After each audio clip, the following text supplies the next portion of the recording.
Salut YouTube, alors bienvenue dans ce petit club des fines canailles.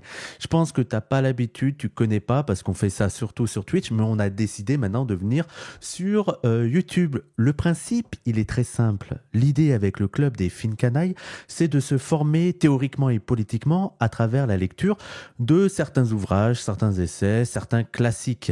L'idée, c'est pas seulement de lire, c'est aussi d'en discuter ensemble, de savoir ce qu'on en a pensé, ce qu'on a aimé, pas aimé, quelles sont les idées fortes, comment ça peut nous permettre d'avancer, quelles sont les choses actuelles dans ce livre. Bref, de débattre ensemble de cette lecture. Donc, une fois par mois, on se donne un livre à lire et ensuite on en discute ensemble, que ce soit par vocal, vous allez l'entendre, ou alors sur le chat. C'est ouvert à tout le monde, c'est-à-dire que vous pouvez aussi participer même si vous ne l'avez pas lu. Imaginons qu'un livre, ça vous intéresse, vous dites « Ah, j'ai pas le temps de le lire, mais j'ai quand même envie de savoir ce qu'en pensent les gens. » Et ben vous venez, vous pouvez participer. Et même si vous avez commencé à le lire et que vous ne l'avez pas fini, vous pouvez participer, que ce soit par vocal ou via le chat. Donc n'hésitez pas, même si c'est pour écouter un peu ce qu'en ont pensé les gens et les débats que ça suscite, n'hésitez pas à nous rejoindre. Et d'ailleurs, on a déjà choisi le livre qu'on allait lire pour ce mois-ci avec le rendez-vous le dimanche 25 mai pour en discuter. Ce livre, c'est celui-ci là.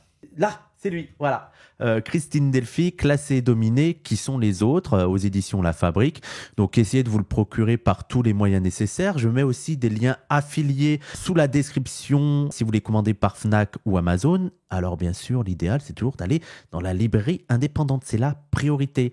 Ou alors sur le site de La Fabrique. Mais si jamais vous commandez par Fnac ou Amazon, faites-le au moins par les liens affiliés qu'il y a sous la page. Bref, voilà, je vous laisse écouter la discussion qu'on a eue suite à la lecture du livre L'État et la Révolution de Lénine, un grand classique. Juste avant, n'oubliez pas de liker la vidéo, de vous abonner à la chaîne, de partager cette vidéo. Et si vous avez les moyens, de me soutenir via le lien Streamlabs qu'il y a dans la description. À toutes. Peut-être au prochain club lecture avec Christine Delphi. Ouais, très bon livre. Bonsoir tout le monde, bienvenue à cette réunion, le 6e congrès du club des fines canailles. Aujourd'hui, on a un livre exceptionnel parce qu'on va discuter du livre de notre feu camarade et guide Lénine, Vladimir Lénine. Bonjour à tous, est-ce que tout le monde est assis, tout le monde s'assoit? On se tait au fond de la salle, on va laisser parler les intervenants, on va essayer de les jauger, on va voir si tout le monde a bien fait ses devoirs révolutionnaires, c'est-à-dire lire le petit livre marron, L'État et la Révolution de Lénine. On va voir si tout le monde est prêt pour la révolution prolétarienne. Oui, à la fin, il y aura un applaudissement, une standing ovation de 2 heures, s'il vous plaît, minimum. Je rappelle que c'est le minimum à lire pour mener à terme notre révolution prolétarienne. Je vous ai proposé de lire Lénine, l'État et la Révolution parce que c'est certainement l'un des livres les plus accessibles de Lénine et on verra si mes camarades me confirment mes dires. Donc c'est sûrement l'un des livres les plus accessibles, mais c'est aussi l'un des livres les plus anarchistes. Oui, les plus anarchistes du camarade Lénine, où il essaye de traiter cette question de que faire de l'État lors de la Révolution et de traiter des problématiques qui séparent les anarchistes et les communistes depuis moultes années, c'est-à-dire le rapport à l'État. Et lui, il essaye de trouver une sorte de compromis et il rappelle que l'idéal communiste est de supprimer l'État à terme. Il n'y a que 3 personnes qui ont lu le livre. 3 personnes ont lu le livre seulement. C'est pas grave, donc on va réagir avec les 3 personnes. Il y a aussi les gens dans le chat qui pourront intervenir. Dans le chat, qui a lu le livre? Levez la main, ceux qui ont lu le livre dans le chat. Bravo, on voit les gens qui font leur devoir. Écoutez, je vais commencer avec les gens qui sont là. Bonjour Caridas, bonjour, comment vas-tu Caridas? Ah bonjour, vous m'entendez? L'Extase, bonjour L'Extase, comment ça va? Ça va bien et toi? Ça va. Et le dernier? C'est moi, c'est Matt. Appelle-moi Matt. On est là pour parler révolution, on est là pour parler de ce petit ouvrage que vous avez juste là. Moi, j'ai l'édition de La Fabrique, parce que je suis sponsorisé par La Fabrique. C'est pas vrai, mais quand même. Vous, est-ce que... Première question avant qu'on commence, est-ce que vous aviez déjà lu Lénine ou c'est votre premier livre que vous avez lu de Lénine? C'est ma première fois. D'accord. L'Extase? J'avais commencé La maladie infantile du communisme, qui était beaucoup plus dur à lire, donc je l'ai pas fini, parce que ça faisait plein de références à des trucs de l'époque que je connaissais pas. Et celui-là, du coup, c'est mon premier que j'ai terminé, qui est vraiment plus simple à lire. Je trouve il est vraiment bien en première lecture. Ouais, c'est pour ça que je le recommande. Et le dernier, Matt. Moi aussi, c'est la première fois que je lis Lénine. Et sérieusement, c'est une interro le truc. Bien sûr, les gens, là, on n'est pas là pour rigoler, là. Là, vous avez vu le décor? Là, on est là, je suis en train de former l'avant-garde de la Révolution. D'ailleurs, ils sont que 3 dans l'avant-garde. Il y a aussi les gens dans le chat. Eh ben, écoutez, moi, je vais demander votre avis général. Ce que vous avez pensé du livre, ce que vous avez aimé ou pas. Qui c'est qui veut commencer? Bah, vas-y, Caridas, on t'écoute. Alors, que dire? Alors, je pense que la lecture a été assez ardue au moment où je m'y étais lancé. Mais globalement, c'est un livre qui est au moins très utile parce qu'il remet des choses dans leur contexte historique et il explique un peu aussi l'histoire politique russe avec des éléments qui sont pas forcément connus de tout le monde, comme qu'est-ce que c'est que les populistes, qu'est-ce que c'est que les SR, enfin oui, les SR et donc les populistes avant, qu'est-ce que c'est que les mencheviks, qu'est-ce que c'était le climat et les divisions dans l'international communiste avant. Ça t'a Il y a perdu un petit peu tous ces détails parce que c'est vrai que les gens qui connaissent pas du tout et qui découvrent et qui voient Manchevik et tout, peut-être que ça peut vite faire perdre les gens. Ah, je vais dire heureusement qu'il y a eu avant ça le live de PDH avec Statis Kouvelakis pour remettre les choses en contexte, vulgariser un peu tout le parcours de Lénine et toute sa pensée. Ouais, donc ça t'a permis de suivre un petit peu. Au passage, il y a un petit passage anti-class first pour ceux qui veulent s'y intéresser. C'est quelle page? 91 à 93. Effectivement. Donc toi, c'est quoi? T'as plutôt kiffé? Est-ce que t'as trouvé que c'était une lecture utile? Est-ce que tu la recommandes?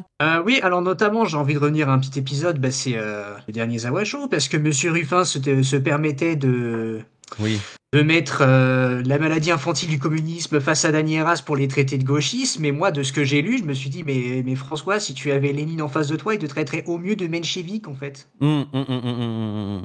Oui, c'est vrai qu'il se la joue un peu, lui, le pragmatique, mais je veux dire, Lénine, il était quand même révolutionnaire, quoi. Il n'était pas que pragmatique. Je vais revenir vers toi. Est-ce que, des deux autres, est-ce qu'il y en a un qui veut intervenir pour nous dire son rapport? Vas-y, Matt. Alors moi déjà, c'est un livre assez simple à lire. En vrai, je le conseille à tout le monde de le lire parce que c'est facile pour comprendre un peu l'idéologie un peu marxiste-léniniste. Ouais, c'est vrai. Et moi j'aime beaucoup le livre parce qu'il cite beaucoup Engels. Et moi j'aime bien la façon d'écrire d'Engels parce que il parle beaucoup d'histoire, de science et tout, et c'est un truc qui me touche, donc forcément quand Lénine parle d'histoire, j'aime beaucoup ça, quoi. Surtout quand il parle de l'état féodal, etc., de comment ça marchait, etc. Je trouve ça super intéressant. Voilà. Ouais, c'est assez didactique et c'est vrai parfois il y a genre 2 pages de citations de Engels. Et c'est vrai qu'on oublie beaucoup Engels, mais je pense que c'est parce que c'est vrai que Marx, par contre, c'est assez ardu à lire. Mais peut-être que Engels, les livres sont un peu plus accessibles. Engels le sent, effectivement. On finit par l'extase, c'est ça, non? L'extase? L'extase. L'extase. Ah oui, l'extase, d'accord. Alors, et toi, ton avis? Ouais, pareil, moi j'avais beaucoup aimé. Le fait que ça cite beaucoup, je trouve que c'est très bien, parce qu'en fait c'est presque un livre de vulga, un cours de prof, quoi. Il passe presque plus de temps à citer d'autres auteurs que parler de lui-même, de sa propre théorie. Donc c'est vraiment super facile à suivre, je trouve. Et ça donne en plus envie de lire les plus vieilles citations, même, comment il s'appelle? Il y a même Proudhon qui est cité à un moment, et ça donne envie limite de s'intéresser à ce que dit Proudhon, pourquoi il y a une contradiction entre les deux. Donc, sur le fond, ça fait longtemps là, parce que tu l'avais donné à lire en décembre, je crois. Je l'ai lu en décembre, et là, maintenant, ça fait quand même un peu de temps, je me souviens plus de tout. Moi, il y a un moment qui m'avait marqué, c'était un moment un peu class first, qui était bizarre, et du coup, je voulais avoir ton avis là-dessus. C'est quand il disait que une fois que l'État prolétaire serait acquis, on n'aurait plus de problème sur toutes les autres oppressions. Et à un moment, il parle du fait que ce serait comme quand une meuf dans la rue se fait agresser et qu'on l'arrête en bon gentleman.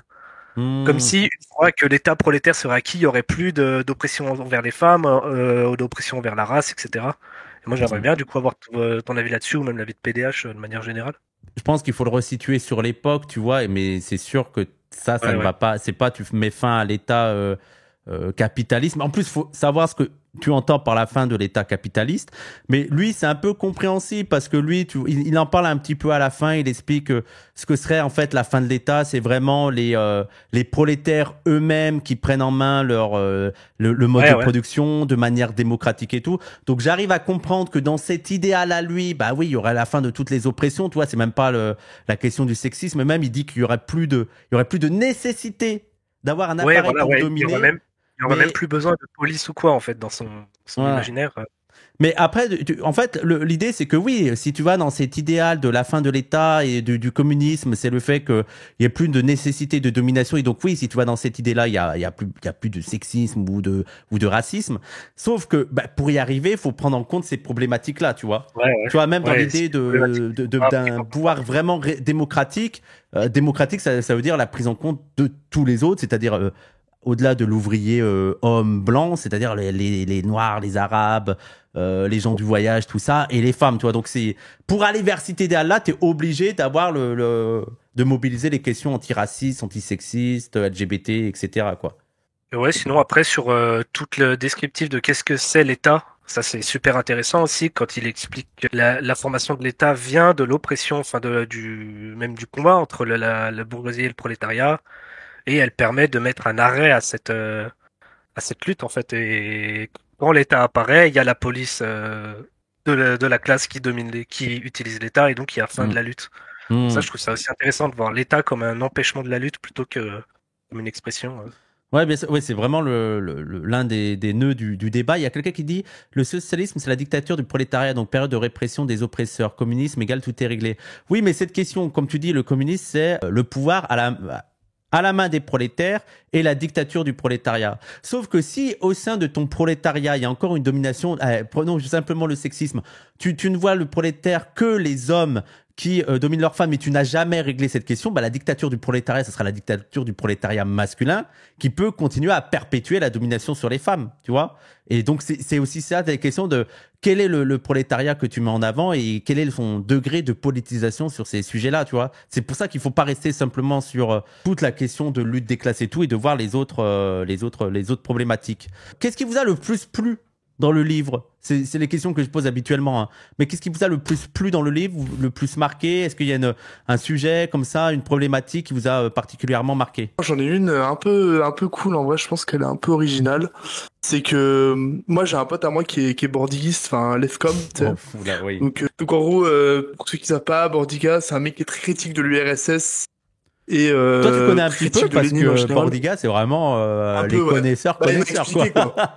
Moi, Il m'a expliqué, ouais. Ouais. En gros, pour Bordiga, la révolution, elle doit se faire par les ouvriers, les prolétaires, de façon autogérée. Et il faudrait pas qu'il y ait de parti d'avant-garde, etc. Ce qui est du coup totalement l'inverse de Lénine. D'ailleurs, Lénine le traite de gauchiste, hein, techniquement, dans son livre et tout. Et en fait, dans ce livre-là, parce que tu vois, mon pote critiquait beaucoup le fait que Lénine n'est pas assez critique de l'État, etc. Et en fait, je trouve que c'est totalement l'inverse. Littéralement, il décrit... Enfin, quand lui, il me fait la critique de l'État, Lénine fait la même critique de l'État, en fait. Oui.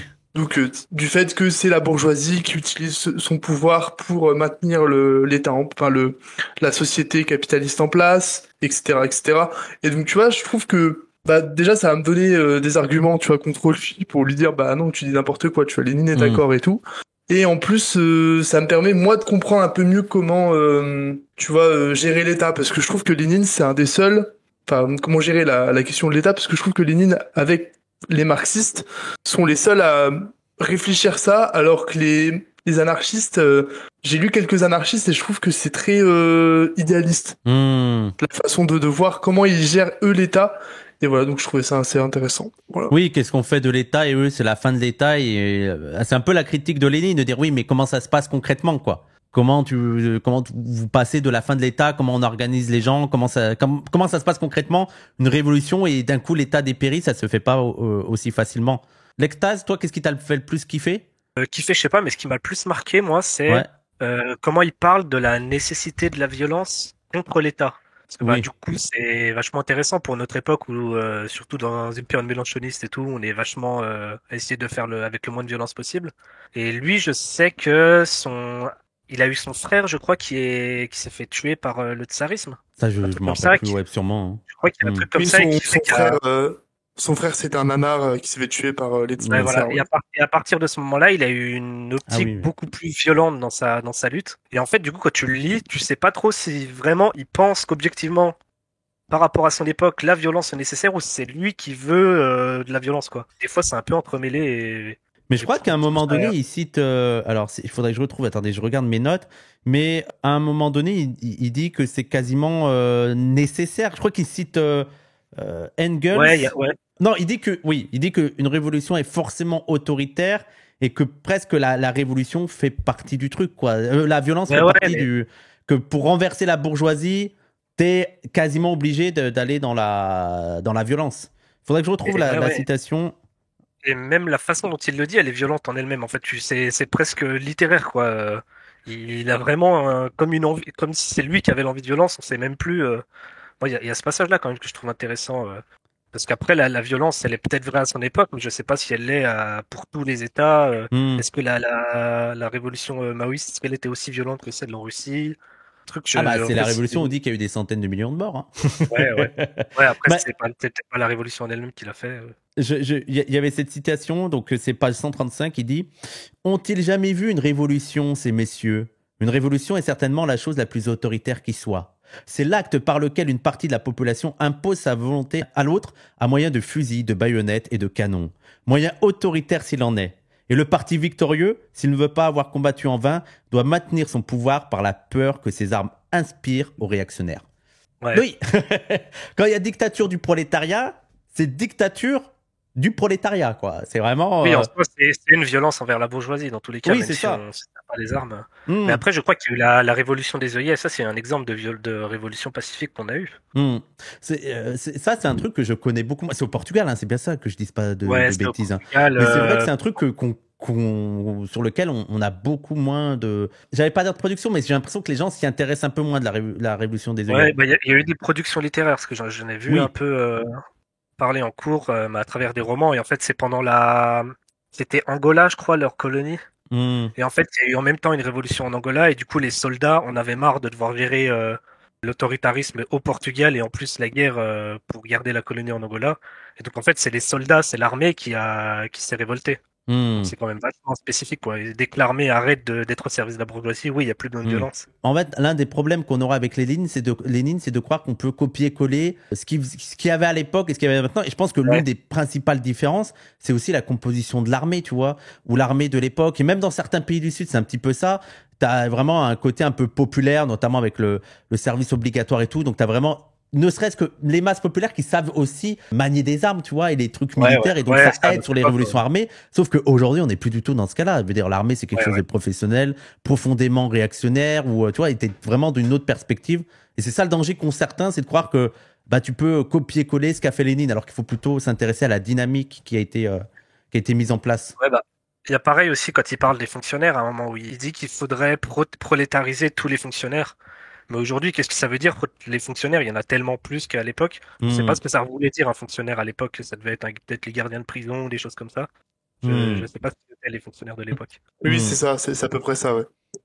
Mais pour en revenir sur l'armée et tout, il y a Lénine, enfin je sais plus dans quel passage il cite Marx pour dire justement que avec le changement avec le système, du système féodal au système capitaliste, t'as vraiment le fait que l'armée devient permanente sur le territoire, alors qu'avant c'était pas le cas. Et je trouve ça un peu intéressant parce que c'est vraiment, enfin l'armée devient vraiment anti-révolutionnaire à ce moment-là, quoi. Elle est stationnaire, etc., qui a vraiment des bases militaires un peu partout, quoi. Je regarde aussi les réactions sur le chat. Il y avait une conscience de classe à l'époque qui existe moins aujourd'hui, effectivement. C'est comme en Indonésie, une grosse partie de l'armée était sympathisante communiste. Sur la conscience de classe, par contre, ça, j'ai l'impression que c'est un peu un fantasme de croire qu'à l'époque pré-révolutionnaire du RSS, tout le monde avait une grosse conscience de classe, etc. Pas si vrai, en fait, parce que la conscience de classe, ça se gagne super rapidement. C'est un truc dont on se rend pas compte. Mais en fait, une fois que le pays est en crise, moi j'ai eu un cours pendant une période de blocus, un prof marxiste qui était venu faire un cours et il racontait qu'en fait à l'époque de l'URSS on a réussi à apprendre le marxisme à des gens qui croyaient que la planète était une tortue, c'est la blague de la planète qui vivait sur une tortue, quoi, pour dire que c'était des gens qui n'avaient aucune culture, aucune connaissance. Et en fait, quand le pays est en crise, ça va vraiment très très vite. Les ouvriers s'organisent super vite. C'est la phrase. Oui, la phrase de Lénine, là, il y a des semaines où il se passe des siècles, c'est vraiment ça, en fait. Et d'ailleurs, faut pas oublier aussi que la Russie, c'était pas aussi prolo que d'autres pays, hein. Il y avait une autre problématique qui se posait sur la Russie, c'était la classe paysanne qui était très très importante. Hein. Et il faut pas oublier aussi que l'une des spécificités de la révolution russe, c'est que c'est pas genre ils ont attendu la majorité et ça y est, tout a été renversé, tu vois. Il y a vraiment eu déjà un travail et c'est pour ça l'importance de l'avant-garde chez Lénine, et aussi tout un travail de voir comment discuter avec les paysans, comment les convaincre de l'intérêt même pour eux de la révolution prolétarienne. Et même C'était cette pas avant-garde, industrialisé, oui. j'ai Excuse-moi. l'impression qu'elle n'a pas été aussi utile que ça parce que j'avais vu un peu j'ai lu le début de Trotsky, là, son histoire de la révolution, je crois. Où il explique que pendant un moment, le début de la révolution, c'est journal des bolcheviks, je sais plus comment il s'appelait. Peut-être l'Étincelle. Ils avaient pour but d'attendre une semaine ou deux, je crois, avant d'annoncer le début de la révolution. Mais en fait, ils ont été pris de court par les ouvriers eux-mêmes qui ont lancé la révolution tout seuls. Ouais, bah oui. En fait, la conscience de classe, elle se gagne vraiment toute seule, de manière indépendante, et c'est très dur de la diriger. Oui, et de la déclarer. C'est Siperieti Ouais. qui dit, typiquement au moment des Gilets jaunes, il y a une politisation d'un coup assez impressionnante. Et aussi, Génial Ouais, bah Dante, ouais, par exemple. c'est vrai que la conscience de classe, ça se construit, c'est pas inné à travers des universités populaires, surtout qu'à l'époque, tout le monde allait à l'église, on leur enseignait généralement l'inverse. Oui, et en fait, faut un peu se saisir des événements. Tu vois, par exemple, les Gilets jaunes, c'est pour ça que nous, on était en mode la gauche pour y aller. Parce que ça fait partie des événements où les gens se bougent, et c'est par la pratique où tu peux avoir vraiment une accélération des gens qui se découvrent cette conscience-là. Est-ce qu'il y a des choses que vous avez trouvées, que vous avez pas appréciées, que vous avez trouvé limitées Est-ce que vous avez des critiques à l'égard du livre? C'est intéressant ça aussi de voir les limites. Je voulais revenir aussi sur toi, sur les Bordiguistes, là, la critique sur Lénine et l'État, le rapport à l'État et tout. Mais après, il faut aussi dire que ce livre-là est considéré même par les marxistes comme le plus anarchiste, entre guillemets, de Lénine. Il y a aussi ça, le plus gauchiste qui soit de Lénine. Donc, je pense que eux doivent doivent centrer sur certains autres textes et tout. Le truc, c'est que surtout, c'est que, enfin, dans l'histoire de Lénine et tout, dans sa construction politique, il y a vraiment l'influence de son frère, quoi, parce que son frère faisait un peu, tu sais, l'action par le fait, quoi. Donc, forcément, tu vois, le fait de le voir faire et tout, ça l'a forcément inspiré aussi sur l'idée de prendre l'action pour faire la révolution, tu vois, là où Marx avait un peu une idée de passivité, quoi, que ça allait arriver, alors que Lénine est plus dans le côté de faut le pousser à le faire, tu vois. Ce qui est un peu une vision différente, ce qui est une vision anarchiste en soi, hein, parce que les anards, c'est la vision qu'ils ont, quoi. Quand tu lis Kropotkin ou quoi... Je lis des commentaires, il y a Tico Tricot qui met sur les fonctionnaires. Bakounine faisait une grosse liste en 1911. Il me semble que cela concernait principalement les missions régaliennes de l'État. Aujourd'hui, avec le développement du secteur public, ça concernerait numérairement beaucoup plus de monde, magistrats, policiers, enseignants. Mais fondamentalement, le problème reste le même. Travailler pour l'État bourgeois et participer à sa perpétuation. Ce qui fait que les agents publics ne seraient pas acteurs et moteurs d'une révolution. Bah, c'est pour ça que les profs votent, le vote des profs et tout. C'est intéressant de voir le rapport avec l'État. Est-ce que toi, Lextas, tu aurais des limites, des critiques, des choses qui t'ont un peu dérangé ou... Ma critique, là, il y a celle que j'ai dit au début, là, sur sa conception de la fin de l'oppression. En ouais. fait, plus globalement, c'est que je trouve que pour quelqu'un qui veut faire du socialisme scientifique, Ouais. il est quand même beaucoup moins, j'ai l'impression, dans un aspect scientifique, en tout cas dans ce texte. Et on n'est pas dans un Marx, dans le Capital de Marx, où c'est vraiment de l'analyse pure de comment fonctionne l'État, comment fonctionne la production, etc.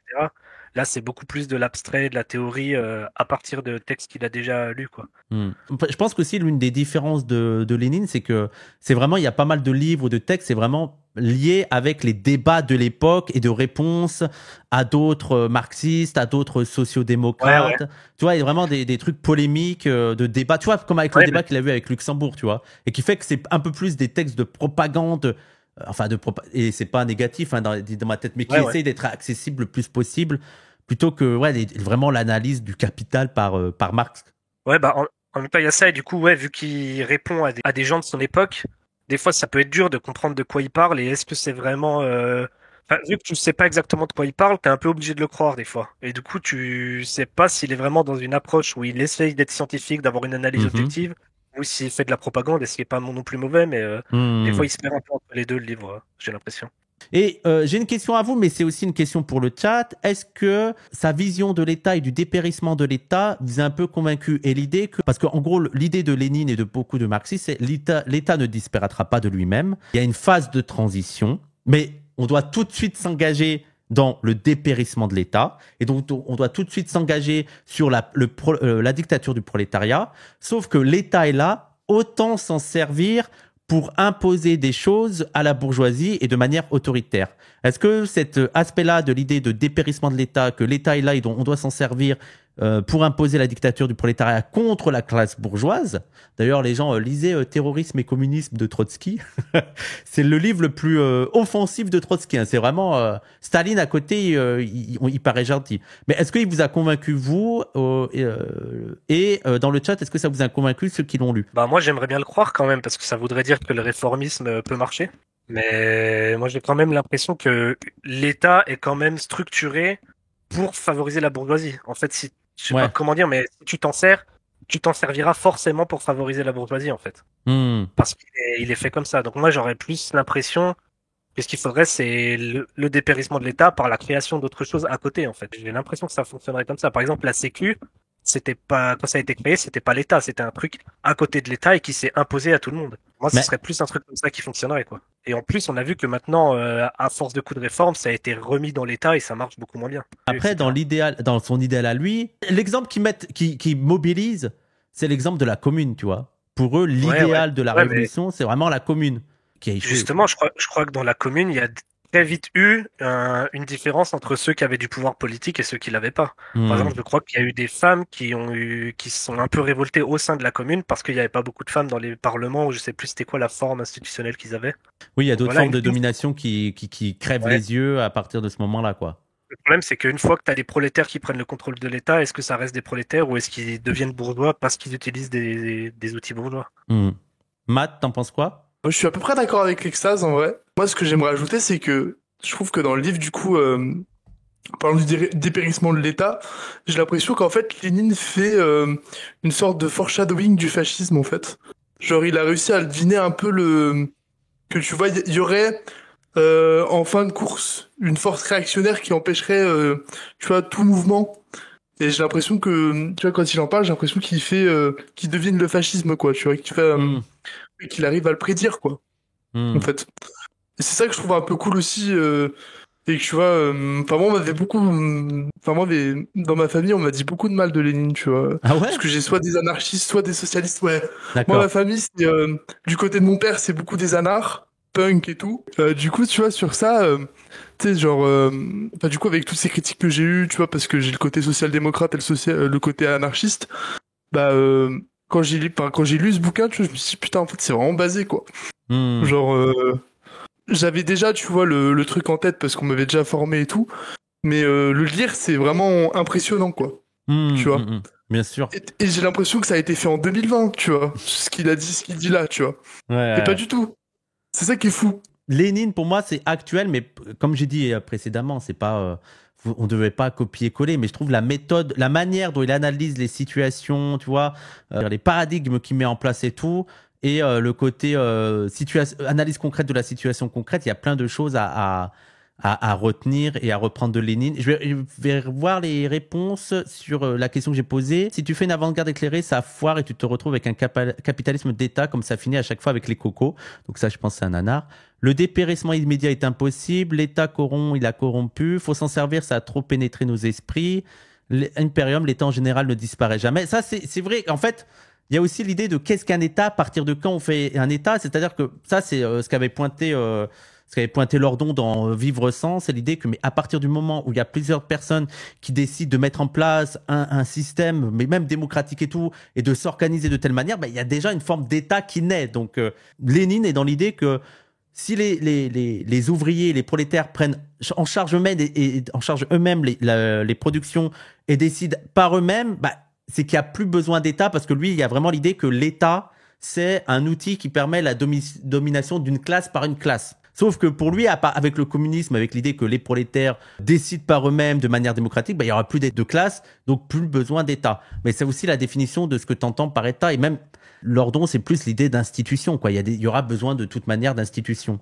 Moi du coup sur ça par exemple tu vois vu que j'ai beaucoup parlé avec des anards et tout tu vois je suis plutôt d'accord avec eux de ce côté-là, c'est qu'il y a beaucoup de gens tu vois pour moi déjà la société communiste et la société anarchiste réussite c'est la même tu vois, c'est techniquement la même, pas d'État, pas de hiérarchie, pas de frontières etc pas de classe, pas de race etc. Et tu vois sur ce truc là eux ils ont vraiment cette réponse de dire En vrai, on n'atteindra jamais l'anarchisme, mais il faut y tendre, tu vois, un Ouais, peu bien comme sûr. l'objectivité, tu vois. Mm. Et je pense qu'il faut faire à peu près pareil avec le communisme, tu vois. Mhm. On sera jamais totalement dans une société communiste, il y aura peut-être toujours un tout petit peu d'État, mais il faut toujours tendre vers, tu vois. C'est plus la réponse que moi j'aurais donnée, tu vois. Mais ça rejoint un peu aussi l'idée de Friot du communisme déjà là. C'est-à-dire que c'est tout un processus. Il y a déjà des choses qui viennent de, ok, Friot, ben voilà, qui viennent de l'idéal communiste et qui sont déjà mis en place. Et il s'agit de d'étendre tout cet idéal communiste à d'autres. Mais ça revient aussi, pour ça revient aussi à utiliser l'État dès qu'on a la possibilité de le faire. Alors, juste avant, il y avait quelqu'un qui avait dit, je suis pas d'accord, toute forme d'organisation collective n'est pas un État. Effectivement, d'ailleurs, Lénine le dit aussi, que l'État est situé historiquement, qu'il y a eu des sociétés sans État. Donc, il existera ensuite des sociétés sans État. Mais Lordon, c'est plus l'idée d'institution. Il y aura de toute manière des institutions. Dès que tu fais Ouais, société, dès que t'es... Oui. Lordon, ouais, il est beaucoup plus large dans sa définition d'État. Ouais. Il en parle au début. Il dit qu'en fait, quand on dit État, lui, il parle vraiment juste d'un groupe de personnes avec une idée principale qui oppresse les autres. Parce que lui, il est spinoziste en plus. Ouais, lui, il va même faire de l'anachronisme en disant qu'il y a toujours eu un État. Même la période des chefs de guerre gaulois, c'était plein de petits États. Donc oui, faut pas avoir en tête l'État bourgeois, en fait. Parce que l'État bourgeois, c'est un type d'État. Mais ce que Lordon dit, c'est qu'il y aura toujours une forme d'État qui ne sera pas forcément celle de bourgeoise, mais il y en aura quand même une. Et après, le but, c'est de la rendre soit la plus petite possible, soit la plus utile possible au prolétariat, parce que l'État, il fait ce que tu veux qu'il fasse, quoi. C'est le système Friot-Lordon finalement qui rompt cette contradiction avec des caisses sociales par métier ou domaine autogéré, mais des ponts de discussion qui sera l'équivalent étatique de gestion entre caisses. Le devenir communiste de la société, je lis un peu les commentaires. Oui, c'est pas parce que c'est une utopie qu'on doit pas essayer d'en s'en approcher le plus possible. Ça, pour rejoindre un peu ce que tu disais, c'était Chomsky qui avait l'image de la montagne. Pour lui, l'anarchisme, c'est comme gravir une montagne. C'est-à-dire que tu arrives au sommet, tu penses arriver au sommet, tu vois en fait qu'il y a un autre sommet. C'est toute l'idée de dans le communisme, imaginons même qu'on soit dans le communisme, en fait, il y a d'autres problématiques qui vont émerger, auxquelles on n'avait même pas pensé, et que donc, il faut pas avoir l'idée d'un paradis, genre, ça y est, on a atteint l'extase, ça y est, on n'a plus rien à changer, tout est parfait, ça paraît impossible, et qu'il y aura toujours des choses qui vont venir, qui vont s'ajouter, qu'il y aura toujours des problématiques. Mais aussi, par exemple, il y a une vidéo d'une interview avec Malm qui va bientôt sortir, et qui revient, lui, parce qu'il est assez léniniste sur la manière de concevoir l'État et tout. Et lui, il dit, mais par exemple, prenons parce qu'on lui dit, ouais, mais tu es trop léniniste, tu fais un recours à l'État pour aller sur l'écologie et tout. Et lui, sa réponse, c'est, oui, mais vous prenez le problème du mauvais sens. C'est-à-dire que, prenons les grands pollueurs. Il faut bien les empêcher d'aller puiser dans les réserves, d'aller forer la terre, d'aller détruire la terre. Donc, il faut bien qu'il y ait un pouvoir coercitif qui empêche ces entreprises privées, par tous les moyens nécessaires, d'aller puiser là-dedans. Et donc, ce pouvoir coercitif, vous pouvez trouver un autre... On l'appellera pas État si vous voulez, mais ce sera bien une institution qui représentera la volonté populaire et qui viendra utiliser les moyens, notamment, je sais pas, la force, pour empêcher ces sociétés privées de forer, quoi. Donc pour lui, en fait, lui, il est un peu en mode, ça, c'est des faux débats. Il y a quand même besoin d'une institution forte qui soit coercitive à l'égard des pouvoirs bourgeois qui détruit la planète. Vous en pensez quoi?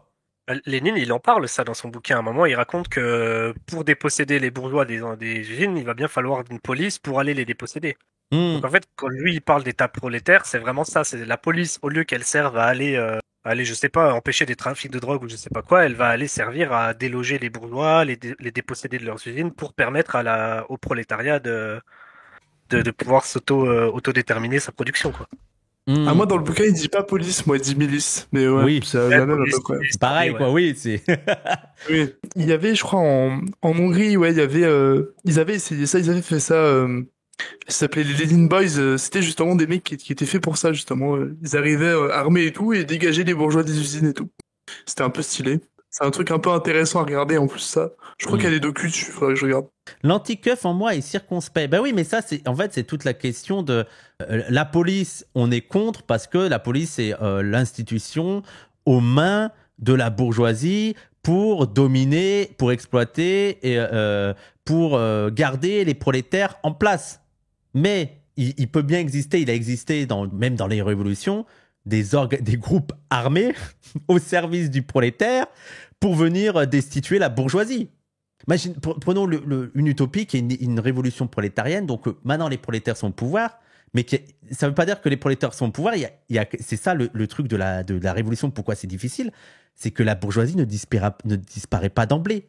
Les fonctionnaires ne disparaissent pas d'emblée. Les alliés de la bourgeoisie ne disparaissent pas tous. Ils sont encore là à essayer de faire la contre-révolution.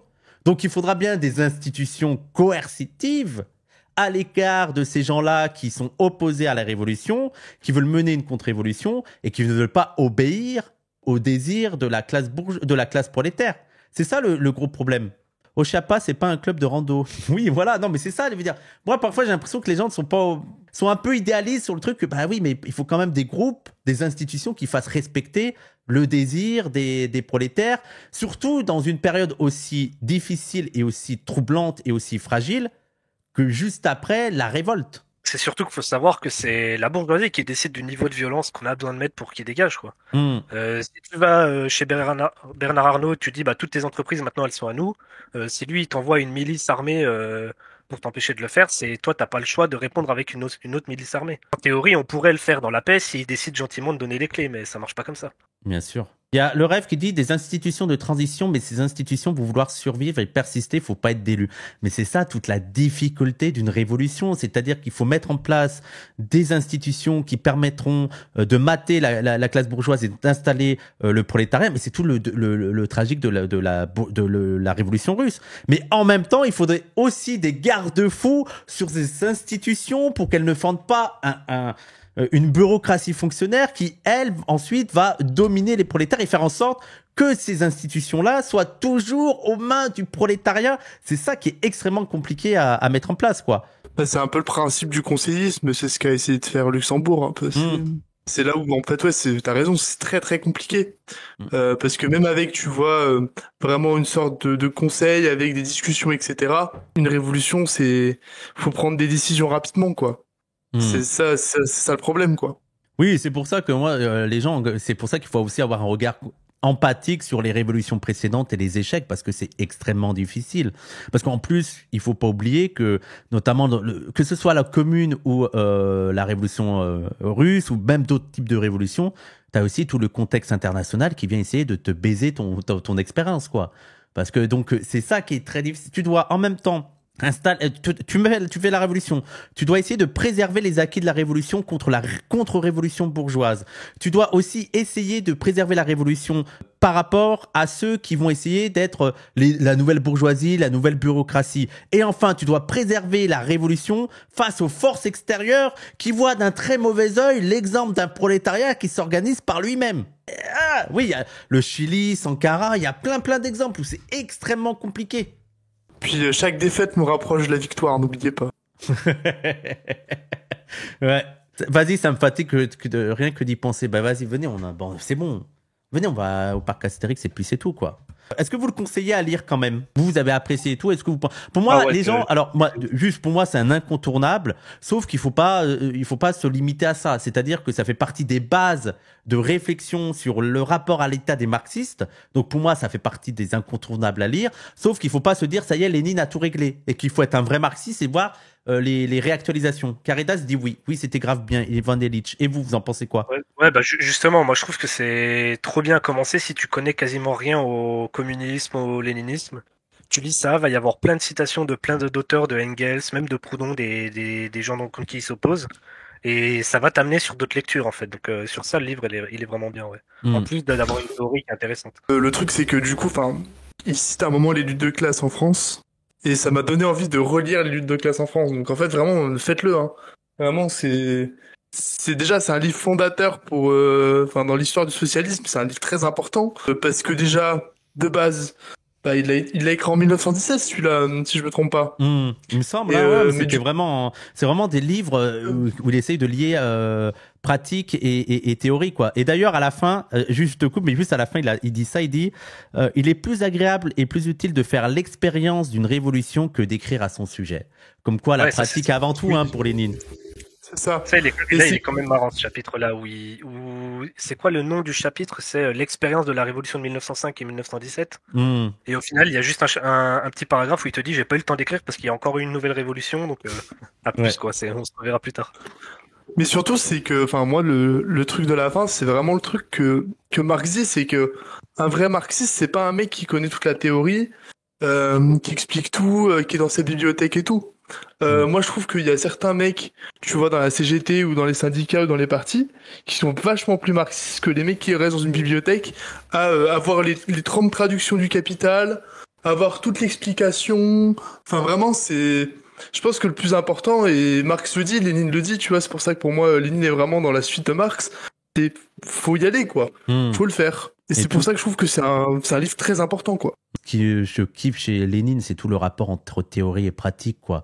Tu lis ses livres, tu vois que ce qui l'intéresse, c'est pas d'être le bandeur. Il a une théorie, il va dans la pratique, il est dans le militantisme, il rencontre des gens, il change un peu sa pratique, il change sa théorie. Et toi, il y a tout un échange de savoir et surtout de pas être le plus gros marxiste, de pas être le plus gros. Non, l'idée c'est de manière pragmatique. Comment on peut y arriver ? Comment on peut y arriver ? Comment on peut faire en sorte de renverser le capitalisme ? C'est ça que j'aime beaucoup, cette logique-là de pragmatisme et d'adapter la meilleure stratégie, d'arrêter le sectarisme, le purisme et de vraiment poser les bonnes questions, quoi. Il y a quelqu'un qui me demande c'est quel livre. Les gens, il est là, le livre. Il est là. Vous voyez pas là ? Là, l'État et la Révolution. Là, ici. Là. Est-ce qu'il y a des dernières remarques dans le chat aussi ? Après, Lénine, c'est quand même aussi bien un mec qui aimait la polémique avec les autres marxistes. Ah oui. Mais ces polémiques, les gens, c'était des vraies questions. Là, on a l'État et la Révolution. Donc, comment il a polémiqué avec les anarchistes ? On a le truc sur les gauchismes, c'est-à-dire le débat avec le parlementarisme. Est-ce qu'il faut rentrer dans le Parlement ? Est-ce qu'il faut voter aux élections ? Donc, c'est pas que la polémique pour la polémique, c'était des questions d'actualité et aussi l'un des gros débats, et peut-être qu'on fera ça sur le sujet, c'est le débat avec Rosa Luxembourg et les questions de l'anti-impérialisme, l'impérialisme, la question nationale. C'était des questions actuelles. Et d'ailleurs, sur ça, je vais recevoir en mai Mathieu Renaud, où il a énormément écrit sur Lénine et surtout Lénine par rapport à la question anti-impérialiste et aussi Lénine par rapport à la question musulmane, parce que c'était l'une des questions nationales dans la Russie. Donc voilà, on verra tout ça. Donc c'était pas simplement le plaisir de polémiquer pour polémiquer, quoi. C'était des vraies questions actuelles. D'ailleurs, lisez, s'il y a des universitaires là dans le chat et tout, et que vous avez genre 30 minutes à tuer genre entre un cours, allez à la BU. Normalement, vous avez forcément l'Opium du peuple. Lisez ce livre. Il doit faire quoi ? Même pas 50 pages. Il est trop bien. Voilà. Pour moi, c'est un de mes livres préférés de Marx. Voilà. Ah ouais ? Ah non, mais c'est trop bien. Il est trop bien ce livre. Bah, tu m'as donné envie de le lire après le débat avec Jack Le Fou là. C'est pas l'homme qui fait c'est pas la religion qui fait l'homme, c'est l'homme qui fait la religion. Il a toujours pas compris cette phrase. Hein. Ouais. Ça le dépasse. Eh ben écoutez, est-ce que vous avez des derniers points à souligner Vive la révolution, c'est ça que je veux dire. Merci. Vive la révolution et qu'elle arrive bientôt. Merci. On est le contrôle de l'État. Si Dieu veut. Merci Wissam pour ce livre, c'était très intéressant, mon préféré sur les livres Fine Canaille, super. Et écoutez, merci à tous, merci. Alors je vous dis encore merci Matt et l'Extase, merci beaucoup, c'était super intéressant, merci à vous deux. Et je rappelle, et peut-être que les gens, j'ai oublié de le faire pour Mémi, je vais voir si j'ai encore la vidéo, mais est-ce que ça vous dérange si je mets un petit best-of YouTube sur ma chaîne ? On met des petits trucs comme ça peut... Non, let's go, vas-y. Merci à toi, l'Extase. Merci aussi à Caridas. Merci à vous trois. Et je rappelle pour les gens, Lénine, l'État et la Révolution. Alors moi, c'est aux éditions La Fabrique avec une présentation de Laurent Lévy, mais il y a plein d'autres versions et je pense qu'il doit être aussi accessible sur Internet. C'est un classique. C'est un classique, un incontournable pour voir tous les débats et tout. Mais attention, il faut toujours actualiser la pensée. Hein. C'est pas l'idée de refaire comme a fait Lénine, mais c'est intéressant de voir comment Lénine a affronté les problèmes.